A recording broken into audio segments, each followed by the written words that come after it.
started to hide things in the linings of the garments. Things that only I knew were there.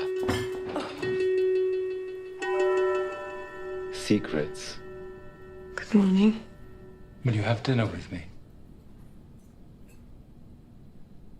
Yes. Ora viva, amiguinhos, voltamos para novamente falar daquele que é um dos grandes mestres, o mago, artesão máximo, pelo menos nos Estados Unidos, daquilo que é o cinema atual. Falo de Paul Thomas Anderson, não confundir com o Paul W.S. Anderson, que faz Resident Evil e que é casado com a protagonista Milla Jovovich.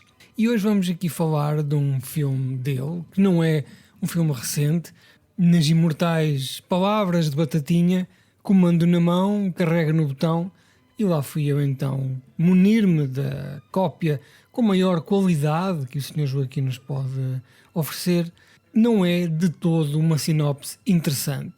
Quando se fala de Phantom Thread, este filme de 2017 de Paul Thomas Anderson, ou tal PTA para os amigos, isto é a história de um costureiro nos anos 50, o maior costureiro da história da humanidade. Portanto, ele faz em Inglaterra a roupa da monarquia, incluindo, e faz parte até da narrativa deste filme, um vestido de noiva para um casamento real. Ora, este homem é interpretado por Daniel Day-Lewis, e já falamos aqui um bocadinho mais à frente desta sinopse. Quando era miúdo, havia algumas pessoas, eu morava numa aldeia relativamente grande, uma aldeia muito próxima de Coimbra, mas ainda assim um ambiente rural, e havia casais muito estranhos. Como é que eram compostos estes casais? Bom, eram irmãos. Imagino eu que não tivessem intimidade sexual, mas portanto eles lá estavam porque havia uma antiga tradição de que só quando o irmão se casasse é que a irmã poderia então ir à sua vida e tornar-se independente. Muitas vezes este irmão, já com alguma idade, os pais faleciam e então o irmão ficava ali, muitas vezes sem vontade nenhuma de se casar, e a sua irmã era uma espécie de plano de backup que os pais lhe tinham deixado para ela se comprometer com a educação do irmão até ele se tornar independente. Ora, acontecia que muitas vezes eles nunca se tornavam independentes, eles nunca se casavam, e aquelas senhoras eram aprisionadas ali naquela vida miserável, digo eu, que depois acabavam por se habituar, porque normalmente eram pessoas que encaravam isto como sendo a única coisa a fazer. Este filme começa com um tal Daniel Day-Lewis a interpretar o papel de Reynolds Woodcock. Mais uma vez estamos a falar de um filme de alto cinema, todos os níveis da composição, da cinematografia, do guarda-roupa, tudo aqui é topo de gama. E depois temos um puto, não é? O PTA, que será pai da minha idade, que coloca nesta seriedade toda um nome, Woodcock, não é? Que é uma pila de madeira que várias vezes é usada num sentido fálico durante o filme. Este é o nosso personagem principal, é uma pessoa muito obcecada, é uma pessoa talentosa, porque ele aprendeu a profissão com a mãe que faleceu antes do filme começar, quando ele ainda era jovem, e ele dedicou toda a sua vida a ser uma figura máxima, ao ponto, claro, de ter dezenas de empregadas e de ser a casa do país, isto nos anos 50, mais procurada para fazer a alta costura, aqueles vestidos únicos que estão presentes nos nossos imaginários. Este filme começa neste ambiente que eu falei há bocado, uma vez que este Reynolds Woodcock está com uma irmã mais velha que mora com ele e é, digamos, uma espécie de capataz, é a chefona daquela família, porque ele é tão obcecado que ele só tem tempo para as suas roupas, e é a sua irmã então aprisionada nesta relação, porque este homem nunca decidiu avançar, nunca decidiu que a sua vida seria diferente. Este homem é a única função de vida fazer a melhor roupa do mundo. Não tem interesse em fama, não tem interesse em dinheiro, tem sim interesse nas suas pequenas obsessões no seu poder e no seu controle que ele exerce completamente sobre aquelas pessoas todas. Ele é um costureiro absolutamente obsessivo.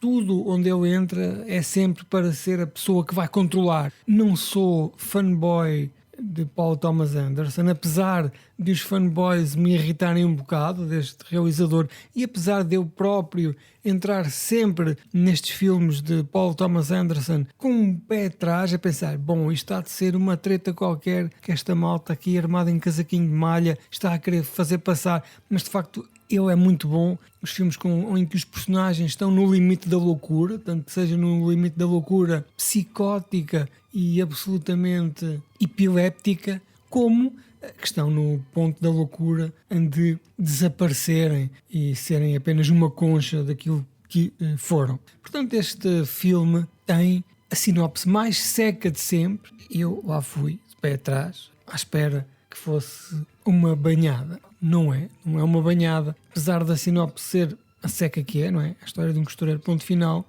Eu acho que é importante nós falarmos aqui um bocado também na história deste filme, que vou aqui meter alguns spoilers. Se calhar devemos até arranjar aqui uma música. Vamos tentar fazer aqui uma musiquinha para invocar o spoiler, que as pessoas já sabem que quando ouvirem esta música estamos então a entrar no terreno do spoiler.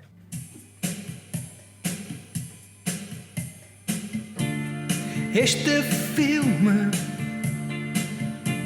de Paul Thomas Anderson é fixe,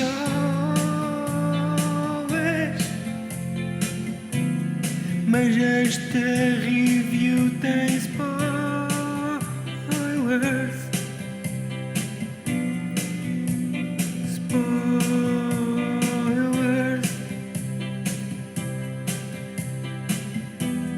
Esta review tem spoilers.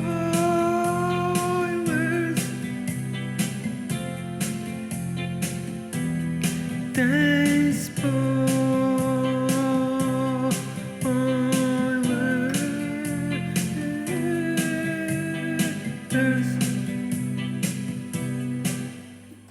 Bom,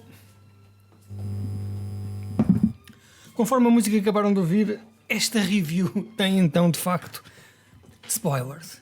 Então a história deste filme é a seguinte: estamos perante este costureiro, este mega costureiro, o maior costureiro da história da humanidade, e ele então vive com a sua irmã, como vos contei há bocado, numa casa com montes de funcionárias.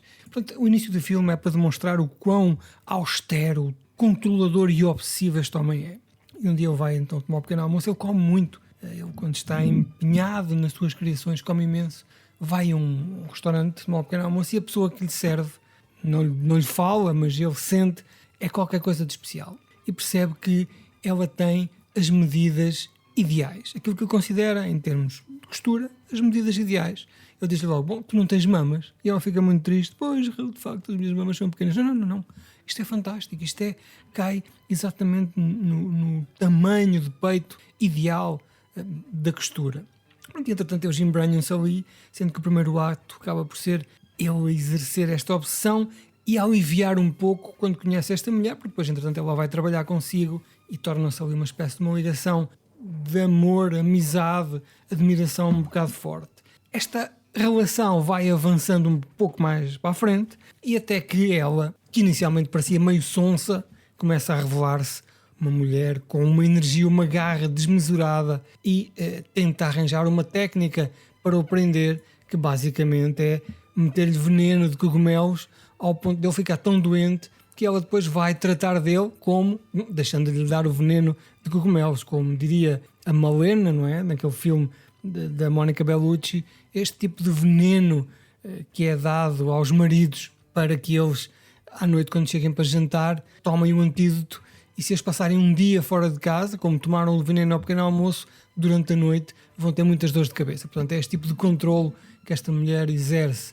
Entretanto, ele afasta e ela tenta controlar e no fim acabam por, no meio claro desta narrativa à volta da alta costura, acabam por ficar juntos. Ele acaba por ceder, acaba por deixar um bocado a sua opção e o seu controle de parte e deixar que aquela mulher trate dele, mesmo ele sabendo, claro, que ela o envenena para que ele fique muito doente e depois o cure. Portanto, ele fica aqui uma espécie de drogado, não é? Desta sensação de redenção.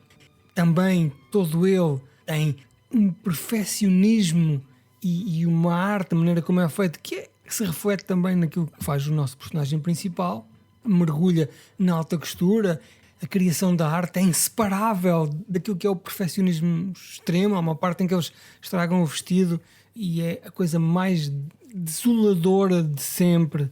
E associada a isto está também o sacrifício, a disciplina e uma dedicação total, praticamente monástica, que este homem dedica a esta sua função. Depois então entra aqui também a dependência, não é? Ele começa a ficar dependente desta mulher, ele fica mais vulnerável e aos poucos rejeita, mas com o tempo vai-se deixando abrir e vai-se então conhecendo também ele próprio, não é? Esta sua necessidade de ser tratado, porque ele perdeu a mãe muito cedo e a mãe, não é? Que é aquela figura que todos nós temos como sendo a pessoa, o máximo, o epítome daquilo que é alguém que toma conta de nós. Quando nós ficamos sem ela, de repente ficamos a flutuar num vazio de suporte, mesmo que sejamos casados, que tenhamos filhos, pai, de 50 irmãos.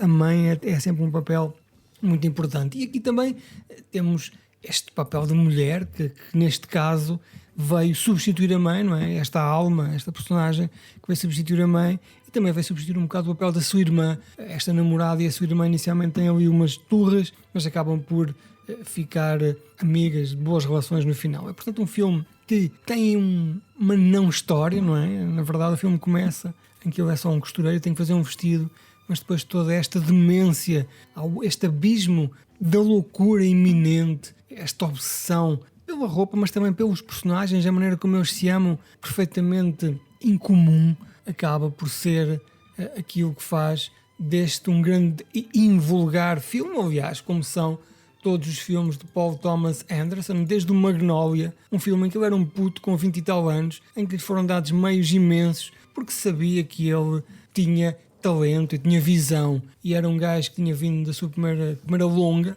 e depois também com Boogie Nights percebeu-se que este gajo é algo de excepcional. Este senhor doutor gajo é de facto excepcional. Peço desculpa se me alonguei, se calhar excitei-me um bocado aqui com a spoilers.